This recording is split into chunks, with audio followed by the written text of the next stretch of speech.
ایک تو مجھے بڑی خوشی ہوئی کیونکہ میں مسلسل امریکہ آتا رہا، سیکرٹری جنرل جب سے بنا اس کے بعد سے 6-7 سال مجھے عمران خان صاحب نے زبردستی سیکرٹری جنرل بنائے رکھا، بلکہ 7 یا 8 سال.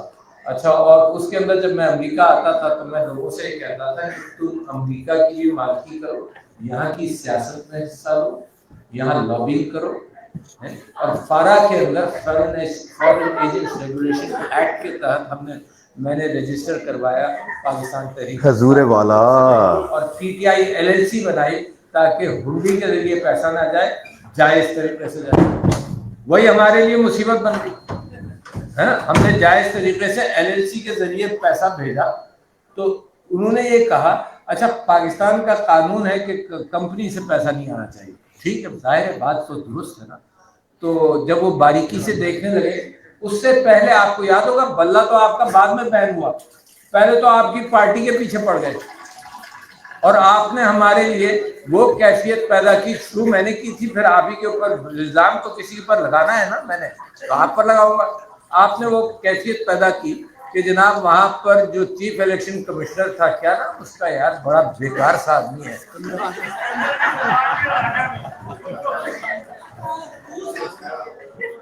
تو وہ اس نے یہ کہا کہ یہ تو پیسہ سارا ان کا کمپنی سے آیا ہے. کون سی کمپنی بھائی؟ لمیٹڈ لائبلٹی کمپنی، جس کے ذریعے ہم نے یہاں کا ٹول استعمال کیا، جائز چیز بھائی وہیکل استعمال کی کہ جائز چیز کے ذریعے پیسہ بھیجا. انہوں نے سارا پیسہ ان کا فورن منی ہے اور کمپنی کے ساتھ آیا ہے، لہٰذا سارا ضبط کرو، پی ٹی آئی کو بین کرو. اچھا وہ بھی مقدمہ لٹکایا. پھر بلہ زیادہ آسان ہے نا، اس میں ایک اور خبیث، کیا نام ہے اس کا، اچھا اس نے جناب بلہ چھین لیا. اور اب وہ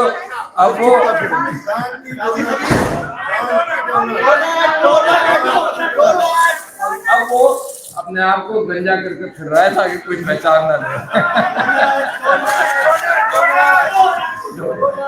کیا ہو گیا؟ اچھا جی، تو میں جب یہاں پر آیا تو مجھے بڑی خوشی ہوئی کہ جو ہم درخواست کرتے تھے امریکہ میں لوگوں کے ساتھ کہ لابی کرو، خط لکھو کانگریس مین کو، تو I am so happily surprise. اور میں آپ سب لوگوں کو مبارکباد دیتا ہوں. ماشاء اللہ، میں ہیٹس آف ٹو یو. اچھا یہ دوسری بات ہے کہ مجھے آپ سے شکایت ہے، کیونکہ آپ سب لوگ میری بیٹی کی طرح، تو جب میں آپ سے شکایت کر رہا ہوں تو اپنی بیٹی سے بھی کروں گا، وہ بھی باسٹن میں آباد ہے، کہ آپ سب لوگ پاکستان کی کٹی پکڑ ہے نا. آپ نے اڑائی تھی پتنگ، اس امید پر، جو لاہور کے رہنے والے ہیں وہ اچھی طرح سے جانتے ہیں کہ وہ پتنگ آپ اڑاتے بھی ہیں تو کاٹتے بھی ہیں تو اس کو بیچا ڈال کے اس کو کھینچتے بھی ہیں. ہم تو یہ امید کر رہے تھے کہ آپ کچھ کھیل چلائیں گے. اور آپ میں سے کسی نے کبھی کبوتر اڑائے؟ اچھا وہ کبوتر بازی بھی اسی طرح سے کی جاتی تھی کہ اپنے یہاں 10 کبوتر کو پالا جاتا تھا، سب کچھ کیا جاتا تھا، پھر اڑایا جاتا تھا اور پھر آ کر کے یہ انتظار ہوتا تھا کہ وہ ایک کبوتر کوئی پکڑ کر 11 ہو جائے. جب یہ 11 ہو جاتے تھے تو اس کے پر کاٹ دیے جاتے تھے، گھر سے آشنائی کرائی جاتی تھی، اس کو کھلایا جاتا تھا تاکہ وہ گھر کو پہچان دے، پھر اس کو اڑایا جاتا تھا. تو آپ وہاں سے ہم نے کبوتر اڑائے تھے آپ جیسے اور میری بیٹی جیسے، اور آپ یہی آ کر رہ گئے یہاں کے کبوتر زیادہ اسٹرانگ تھے. مگر میں آپ سے وعدہ کرتا ہوں کہ جو تحریک آپ نے چلائی ہے وہ عمران خان کی طرف سے امیدیں تو دیکھو، اس نے یہ امید لگائی اور صحیح امید لگائی کہ اوورسیز پاکستانی پاکستان کو بدلیں گے اور ڈاکٹر صاحب یہ لوگ پاکستان آئیں گے.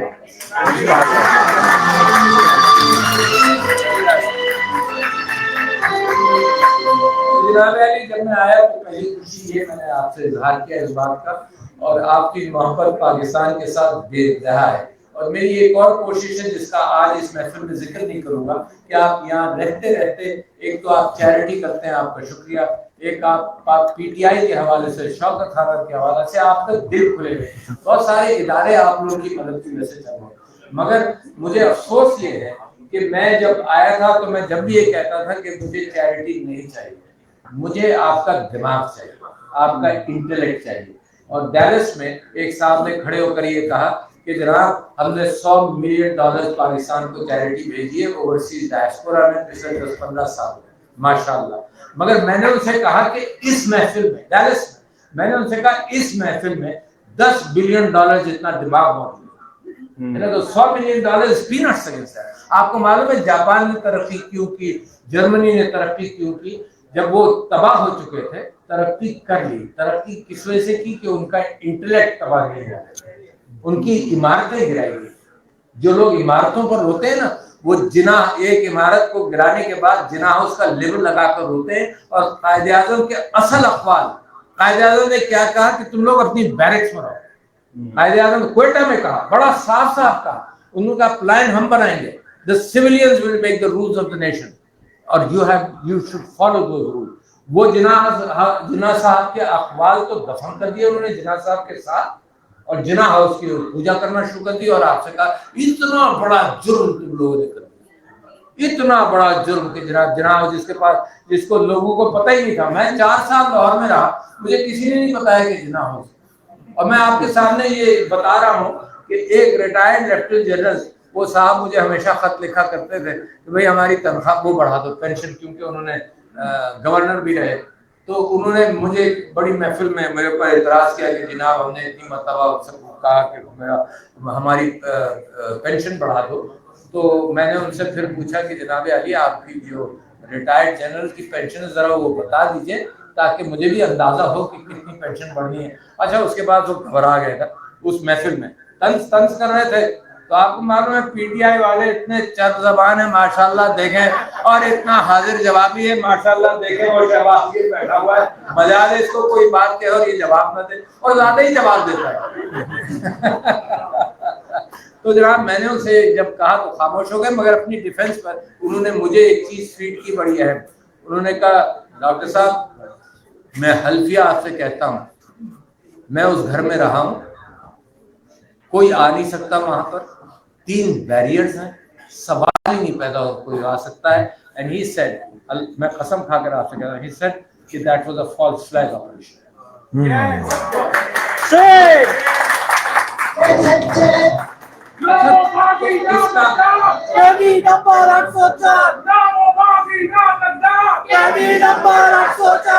اس کا مطلب یہ ہے کہ اتنی گھٹیا کیفیت ہے کہ وہ ہر چیز دیکھتے ہیں, انکلوڈنگ دا فیکٹ انہوں نے دوربین لگا کر یہ تلاش کیا, عدت کیس تلاش کیا, وومن کی مینسٹرویشن کی گنتی کرنی شروع کر. شرم نہیں آتی؟